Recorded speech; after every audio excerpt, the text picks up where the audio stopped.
Part 2 is Hobbes the first cybernetic political theorist.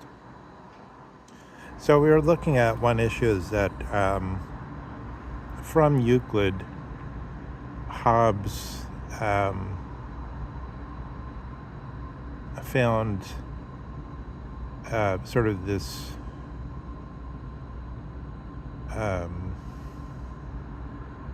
inspiration towards the what struck him then as a very cogent, and not just cogent, but something that sort of created co-religionists.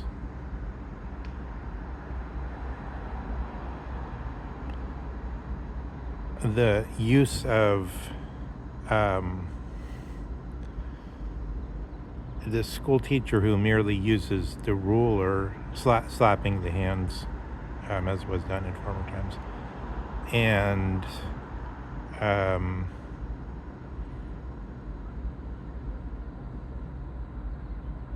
not in the full sense inculcates, but inculcates means merely pounding the thing in by rote. They inculcate the teaching in something like a flashcard version or a textbook version. If we study a thinker intimately, reading the thinker, this is very different, and a scholar must do this. And this is very different than what the ordinary technician or the technician isn't going to ask. So it's like somebody with the JD who passed the bar examination isn't going to ask, what's the origin of the concept of mens rea, and why is we have accepted that into our legal thinking. What they're going to do is they're going to say something like, how could we modify this current voting scheme so we could get around the problem of the gerrymandering? Why don't we have some kind of scheme that ignores the, some kind of equal representation scheme or something? They're going to do things that are more practical. The technicians are like engineers as opposed to mathematicians. They don't delve into the deeper questions. They want to know whether the calculator functions. One way this is partially a matter of disposition, but two, it's a matter of what Hobbes is thinking here. Is what he's thinking is the schoolmarm who merely by rote drills in all different things. That what is a bright line rule? What is the theory of the proximate causes against a legal cause, etc., etc. He creates the creation of a technician through the sort of pounding in or inculcation or memorization of the key concepts and the key ways of speaking of the group. So this creation of technicians, Hobbes sees as like somebody like Euclid, who would set down the basic rules that could then just be memorized.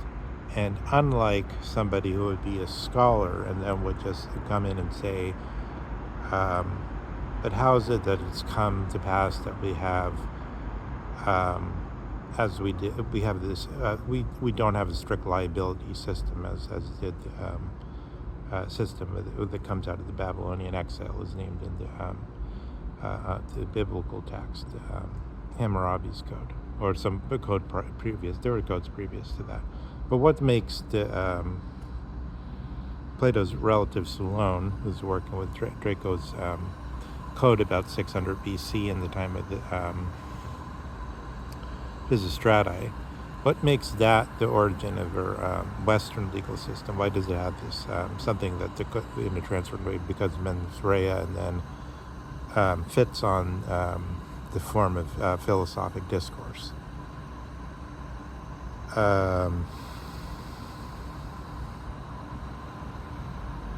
Or the motive is something different than what happened, and it makes a big difference. So Hobbes sees this scholarly questions. This this was, I was just thinking of this in a post. Samuel Moyne posted something that one of his typical arch posts, sort of a roguish post. You can't politicize the political, something like that. And I would say, like, that's kind of like, he doesn't mean it this way, but it's sort of like, it so happens that it links, it amounts to the same thing as the Hobbesian thesis. It's like, there's this rule about what the political is, and it's already political. But then the scholarly question would be, but isn't, like, so if we could identify that voting is somehow characteristically a political act, there's a bunch of actions that are characteristically political. And then, so let's use voting. So, like, in contradistinction to just, like, making a random podcast about whatever, which isn't necessarily political, except that you water it down and make it absolute, and then just say everything that happens in the city is political because the word is somehow the adjective will form a polis or something. But if you turn it into that much generalization, then you miss that the voting is somehow more political than spitting. Maybe spitting is more cultural. I don't know. Diego Rivera said when he was a young man, I think in like the 20s or something, he went to Spain, and it shocked him very much that even the most stunningly gorgeous women would just spit in the open street. They could, in a disgusting manner, he said.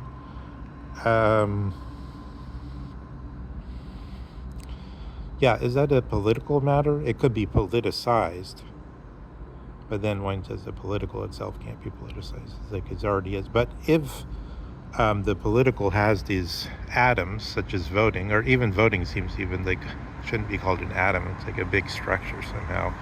And then you could say, could we politicize the concept of voting? So like that we ask, do judges vote? So it's been like ruled sort of de facto amongst almost all of the elite universities.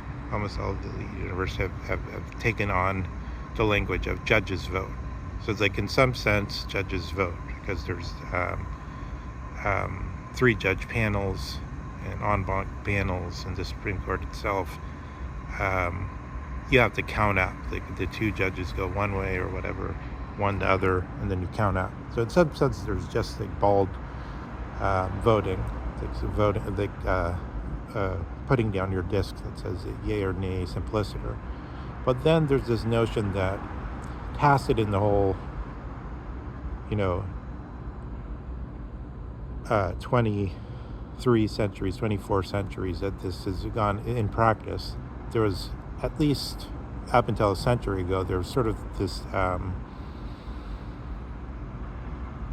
it was taken as a content of judging. The judging differs from voting in that judging deals with being able to have a sense of justice, and which means a sense of what's right and wrong.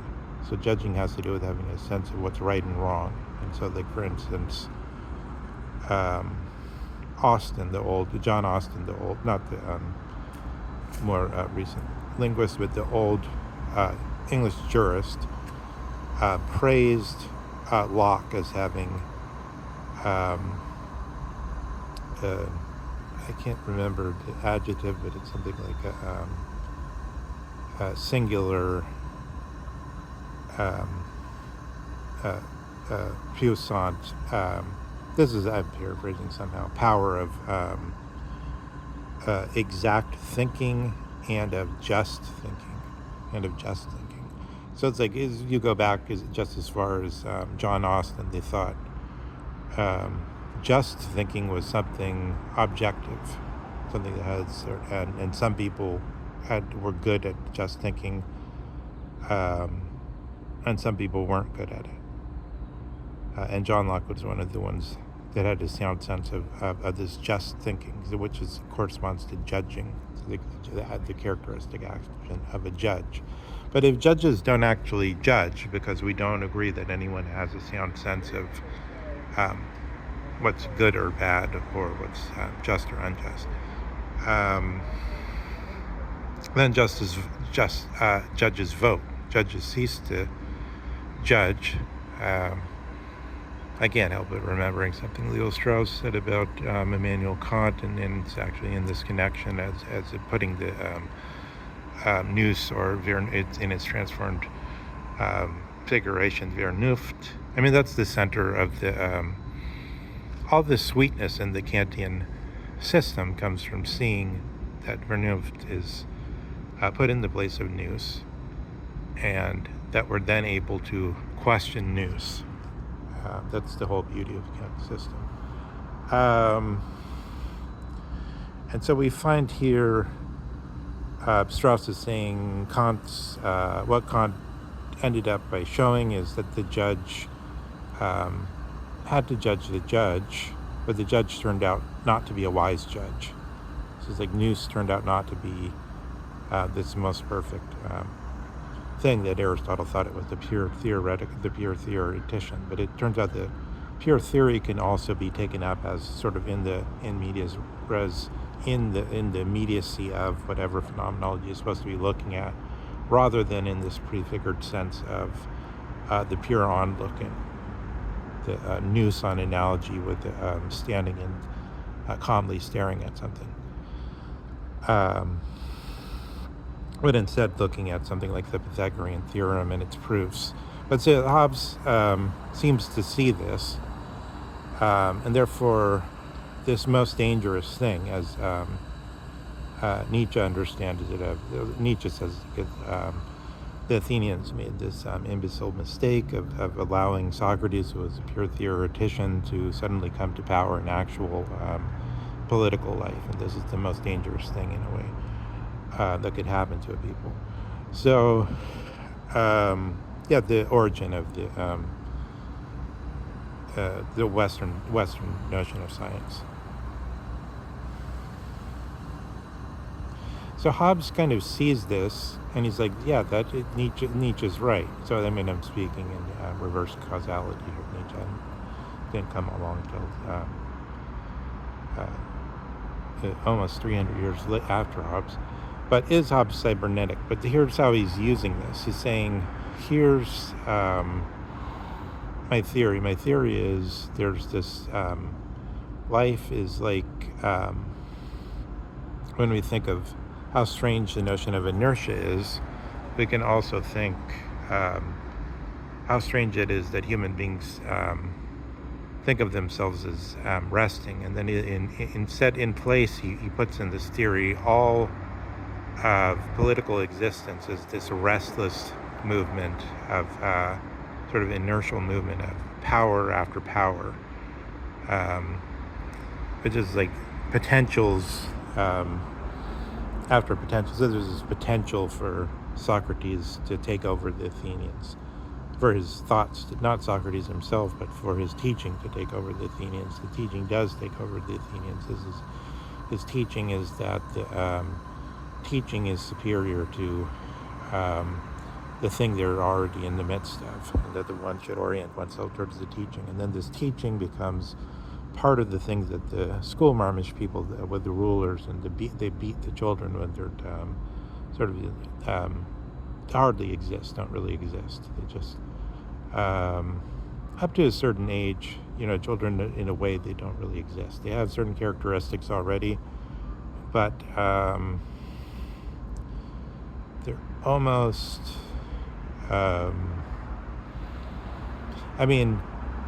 that's the reason why we talk about age of consent and other such things. Up to a certain age,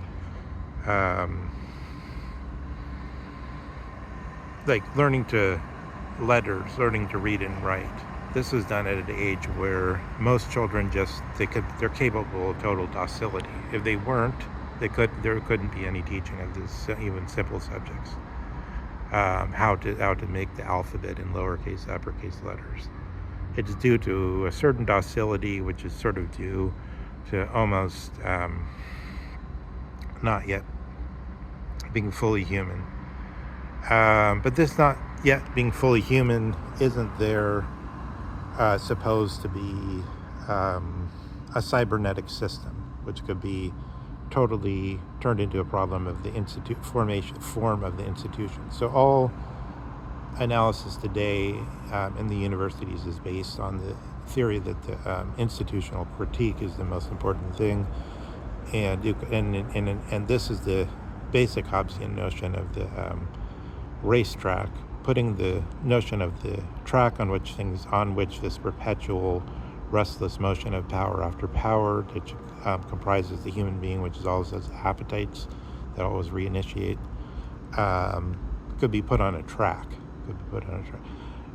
Instead of the Platonic version, which involves ethnopoiesis, or what Aristotle called ethics, the training of the character. That's failed. We're unable to make human beings that could to imitate the best models, such as Socrates. They always something goes wrong, but instead we'll try to put them on this Hobbesian cybernetic track. So Hobbes has this worked out in a lot of different directions, because he says, one thing, the sovereign has to be up above the scholars that would come in and then say, I have a totally different relationship to all these issues than do the technicians. So the example it's giving, there's somebody who would ask, what's the origin of the specifically Western form of law, and what issues does it involve, and go into the specific concepts such as mens rea, or the version of it before the Roman version. This would be like the scholar who has a specific relationship to the issues, unlike the technician. The technician is more like the engineer and less like the mathematician.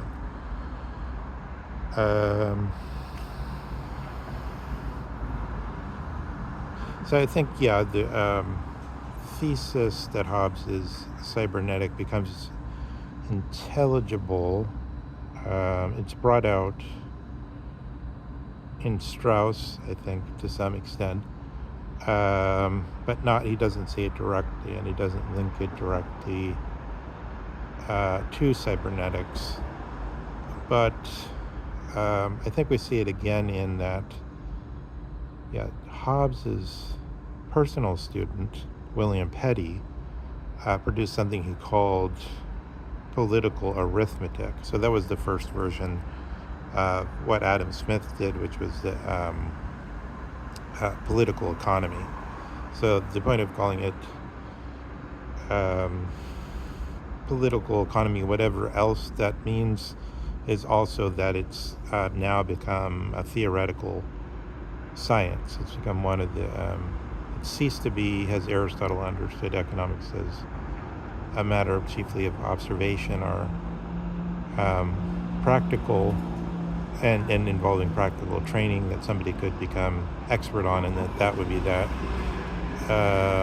But it's become a theoretical question. And so then I think, though, just to bring it closer to ourselves for a second, after World War II, what happened is there was I think maybe partially because of the Nuremberg trials, and this is part of the reason why Herbert Wechsler says that the law is an inherently complex idea. What the mode of its existence is it's a difficult question.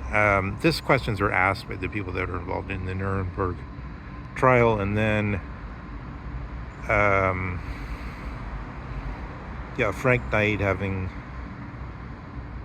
been converted over to Weberian thinking, fact-value distinction in some sense, or the new version of the Wertfrei-Wissenschaft theory, fact-value distinction in Max Weber, with the ideal types instead of ideas, and others in economics being correspondingly moved to become Weber. The Weber took over also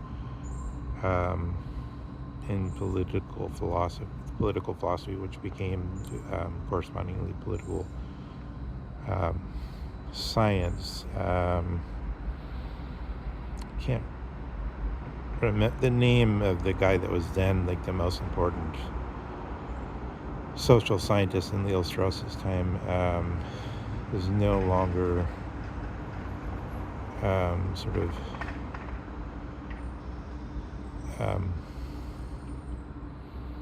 current in any way. I can't remember it.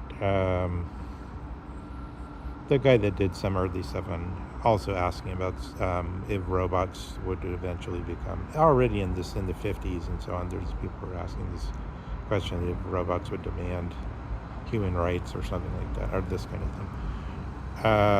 He was one of the ones that was asking them. It was popular at that time. But these questions are all, that led, what I was going to say is the Nuremberg stuff led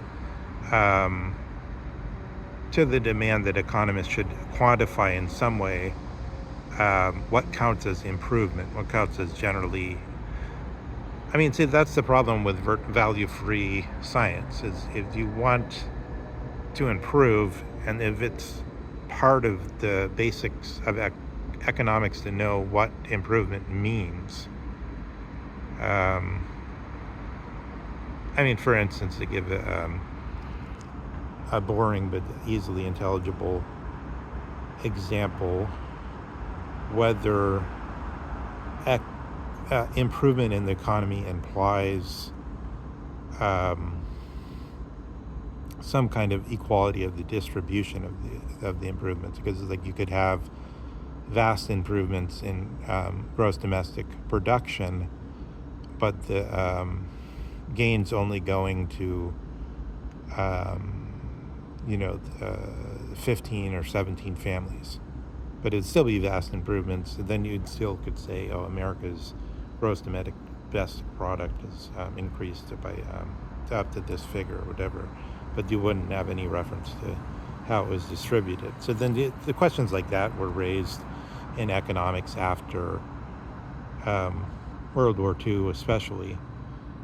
And I think basically, if you just on analogy, this shows the Hobbesian form, because it's sort of like you want the science connected with mechanisms like the changing the rate that the U.S. Pays the people that lend it money, so on the debt.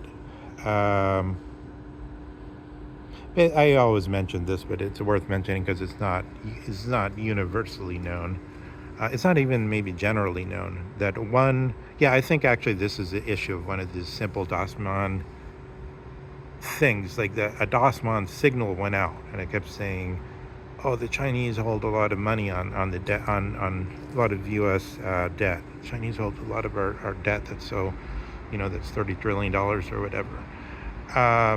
It's true, but it's also misleading, because actually Americans hold more than the Chinese hold. And why and the reason, if we gave a motive, and it's probably true considering people like Rupert Murdoch own news outlets, and I could see them saying to themselves, it would probably be better if we emphasized that it's the Rupert Murdoch, who's I think he's a dual citizen of Australia and the United States, but it'd be better if people thought it was China that's got all our debt. But what's actually happening is, and then we could stir up anger towards China at the same time that we draw all this free money off, sort of just like a credit card company. It's like we lend ourselves, the wealthy Americans, a bunch of money, and then the people doing the lending earn some interest every year, which amounts to, I think it's actually $1 trillion a year, the interest on the debt. So they're just paying themselves $1 trillion a year for nothing, for absolutely nothing. We could change this situation simply by creating the money on the computer and tabulating it differently, and then saying, now we don't pay you the $1 trillion. We could literally change it just by on the computer. Just credit you with $25 trillion, and then we stop paying $1 trillion on the debt. Now, I'm not saying it's that simple, because that would cause a shock, and there'd be all kinds of things would happen, and then you'd have to ask whether the shock is worth it, and what the shock would actually amount to, and et cetera, et cetera. But my point is, yeah, I mean, that's kind of,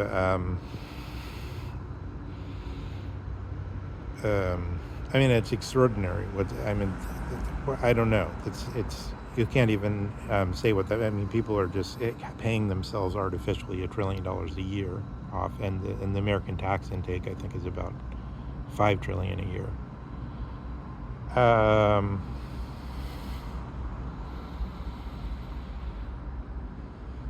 But I think this is analogous. The way this operates is basically how Hobbes is seeing the way all theoretical constructs operate. So he's seeing this. I mean, I guess Hobbes is just prior to the coming into power of the concept of ideology. It's not yet something people have a name for, because they still think everybody that's doing things sort of roughly in the style of Aristotle, and clicking off a number of questions about what later became metaphysics, because they think Casola went to sacked Athens or something and took the books back to Rome, and then they reshelved them, and then they said this is the one that comes after the physics.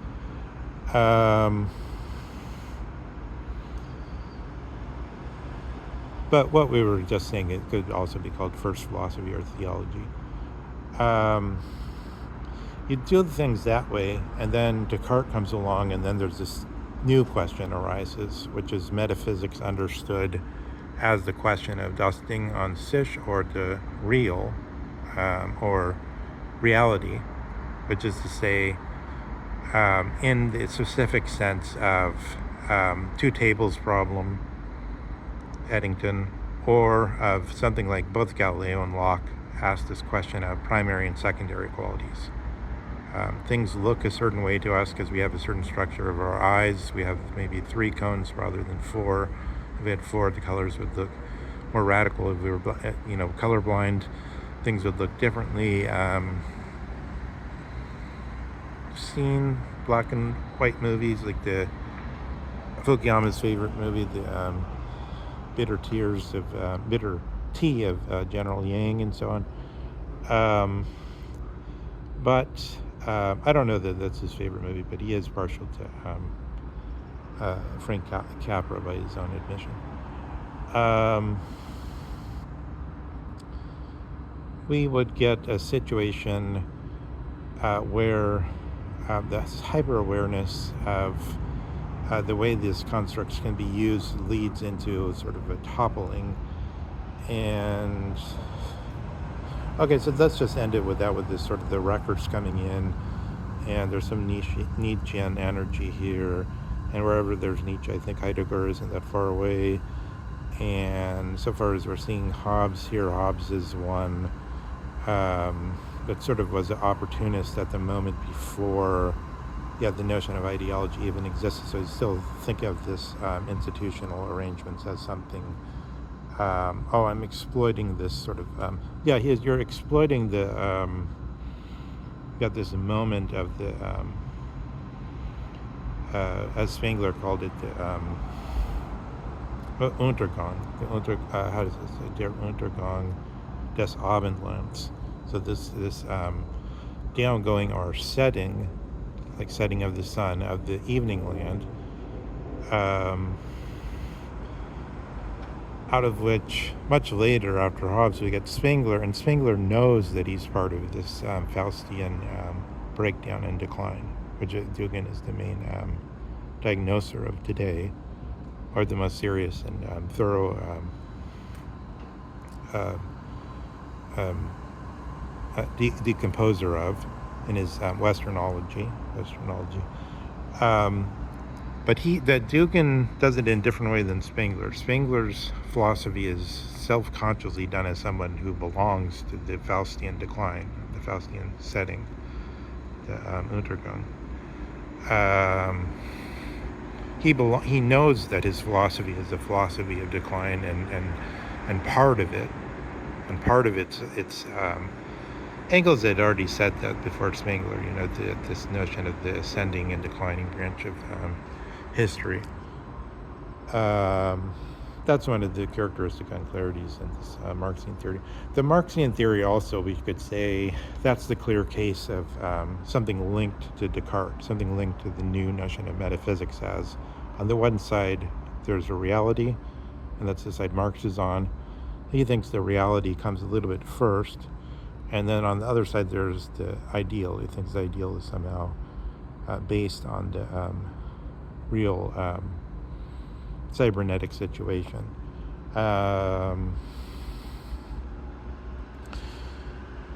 Okay, let's leave it at that for the moment.